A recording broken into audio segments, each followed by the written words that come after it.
Introduction. What are you doing, dear? I'm watering the plants. I forgot to water them yesterday, and so they are appearing dry. You should know that plants are also living beings like us, and they also require food and water for their survival. But how do the plants get them? They absorb nutrients and water from soil by various mechanisms. We will learn about such mechanisms in this module. Objectives. At the end of this lesson, you will be able to discuss transport of water in plants, discuss various means of transport like diffusion, facilitated diffusion, and active transport, compare different transport processes, explain plant-water relations, understand water potential, describe osmosis, plasmolysis, and imbibition process. Transport of water in plants. Introduction. All plants need to move molecules over very long distances. They also do not have a circulatory system in place. Water taken up by the roots has to reach all parts of the plant, up to the very tip of the growing stem. The photosynthetes, or food synthesized by the leaves, have also to be moved to all parts, including the root tips embedded deep inside the soil. In a flowering plant, the substances that would need to be transported are water, mineral nutrients, organic nutrients, and plant growth regulators. Over small distances, substances move by diffusion and by cytoplasmic streaming, supplemented by active transport. Transport over longer distances proceeds through the vascular system and is called translocation. You will be surprised to know that in rooted plants, transport in xylem is essentially unidirectional from roots to the stems. Organic and mineral nutrients, however, undergo multidirectional transport. Now we will learn about the means of transport for short distances in plants. Means of transport. Let us start with diffusion process. Diffusion is a slow process and is not dependent on a living system. In diffusion, molecules move in a random fashion, the net result being substances moving from regions of higher concentration to regions of lower concentration. Movement by diffusion is passive and may be from one part of the cell to the other or from cell to cell, or over short distances, say from the intercellular spaces of the leaf to the outside. No energy expenditure takes place. Diffusion is very important to plants since it is the only means for gaseous movement within the plant body. Diffusion rates are affected by the gradient of concentration, the permeability of the membrane separating them, temperature, and pressure. The diffusion rate depends on the size of the substances. Obviously, smaller substances diffuse faster. The diffusion of any substance across a membrane also depends on its solubility in lipids, the major constituent of the membrane. Membrane proteins provide sites at which some molecules cross the membrane. They do not set up a concentration gradient. A concentration gradient must already be present for molecules to diffuse even if facilitated by the proteins. This process is called facilitated diffusion. In facilitated diffusion, special proteins help move substances across membranes without expenditure of ATP energy. Facilitated diffusion is very specific. It allows cell to select substances for uptake. The proteins form channels in the membrane for molecules to pass through. Some channels are always open, others can be controlled. Some are large, allowing a variety of molecules to cross. The porins are proteins that form huge pores in the outer membranes of the plastids. Mitochondria and some bacteria allowing molecules up to the size of small proteins to pass through. In this process, an extracellular molecule bound to the transport protein. The transport protein then rotates and releases the molecule inside the cell. For example, water channels made up of 8 different types of aquaporins. Some carrier or transport proteins allow diffusion only if 2 types of molecules move together. In a symport, both molecules cross the membrane in the same direction. In an antiport, they move in opposite directions. When a molecule moves across a membrane, independent of other molecules, the process is called uniport. Another mean of transport is active transport. Active transport uses energy in the form of ATP to pump molecules against a concentration gradient. Active transport is carried out by membrane proteins. Hence, different proteins in the membrane play a major role in both active as well as passive transport. Pumps are proteins that use energy to carry substances across the cell membrane. These pumps can transport substances from a low concentration to a higher concentration or uphill transport. Transport rate reaches a maximum when all the protein transporters are being used or are saturated. Now, let us compare simple diffusion, facilitated diffusion, and active transport. Plant-water relations. Water is essential for all physiological activities of the plant and also plays a very important role in all living organisms. It provides the medium in which most substances are dissolved. The protoplasm of the cells is nothing but water in which different molecules are dissolved and suspended. A watermelon has over 92% water.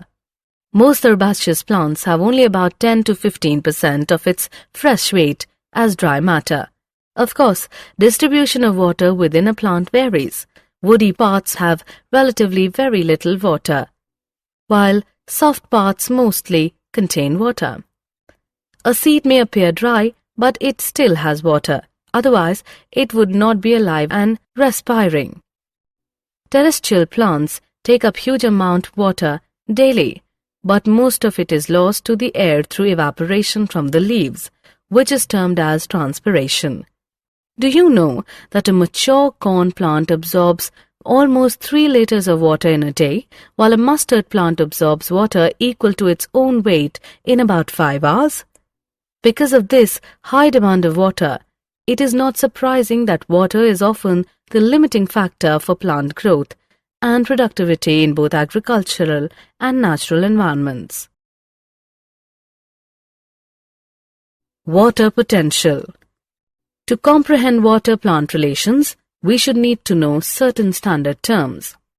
Water potential is a concept fundamental to understanding water movement.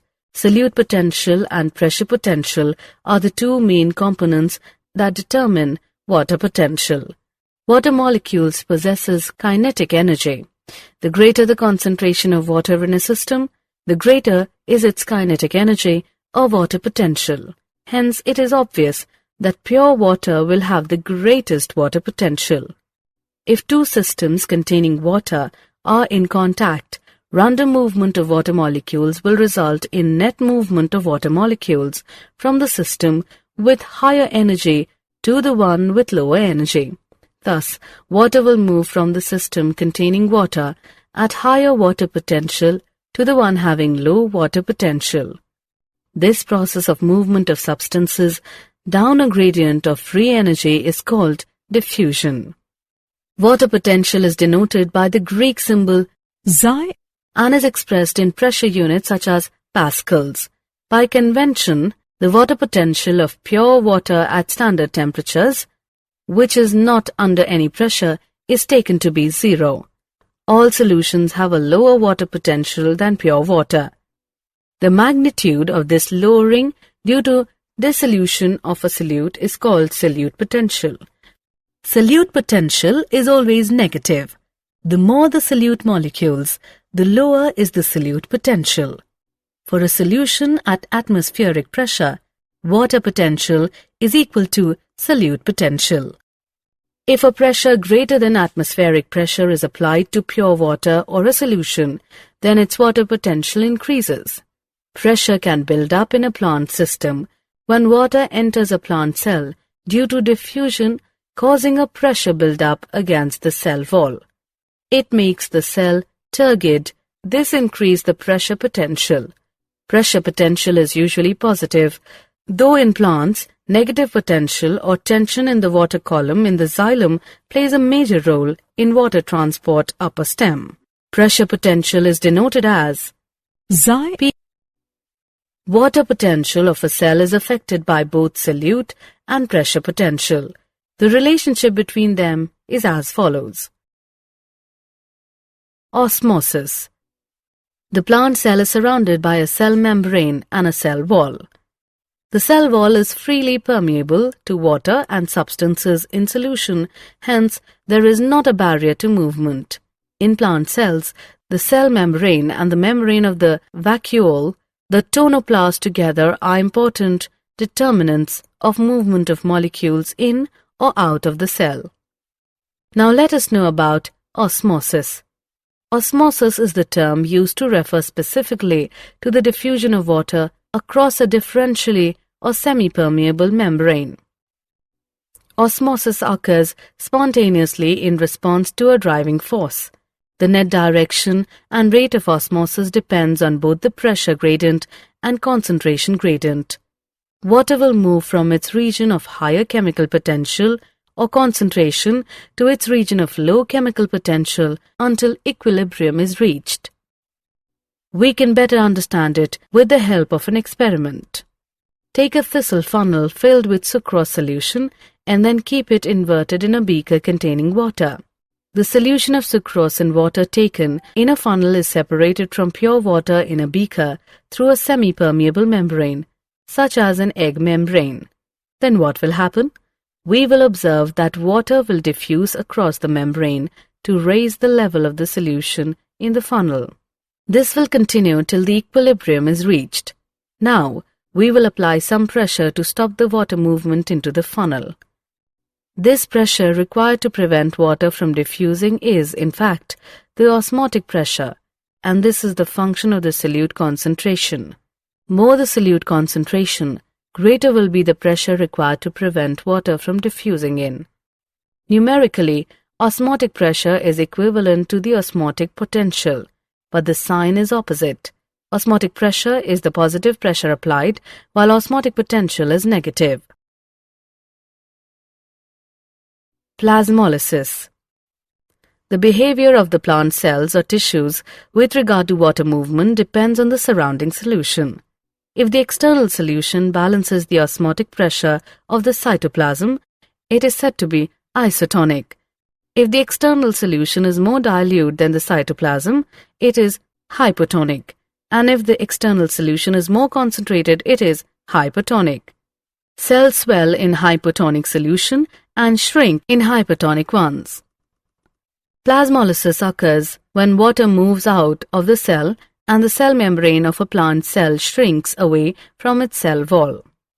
This occurs when the cell or tissue is placed in a solution that is hypertonic, has more solutes, to the protoplasm. Water moves out. It is first lost from the cytoplasm and then from the vacuole. The water, when drawn out of the cell through diffusion into the extracellular outside cell fluid, causes the protoplast to shrink away from the walls. The cell is said to be plasmolysed.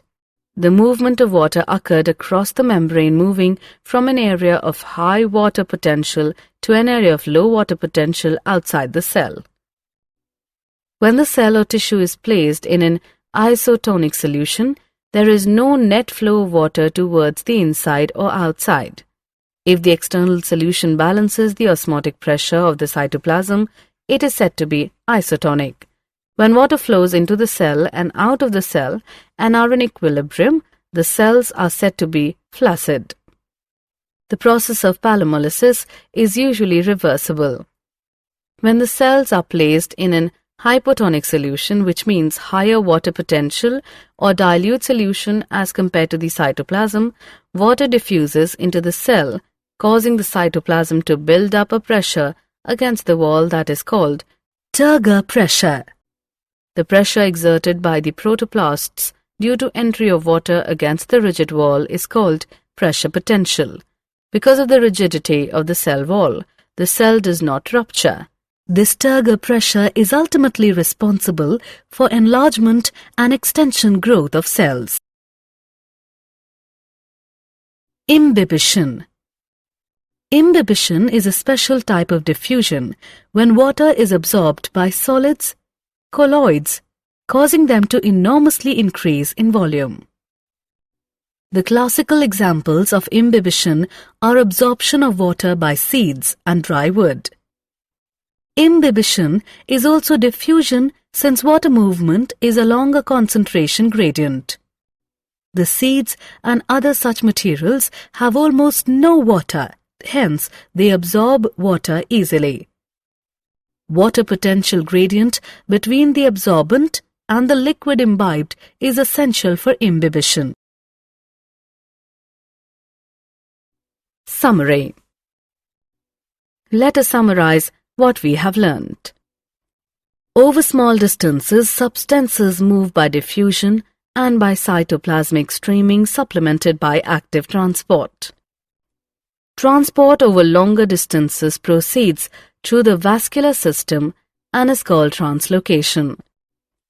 In rooted plants, transport in xylem is essentially unidirectional from roots to the stems. Organic and mineral nutrients, however, undergo multidirectional transport. In diffusion, molecules move in a random fashion, the net result being substances moving from region of higher concentration to regions of lower concentration.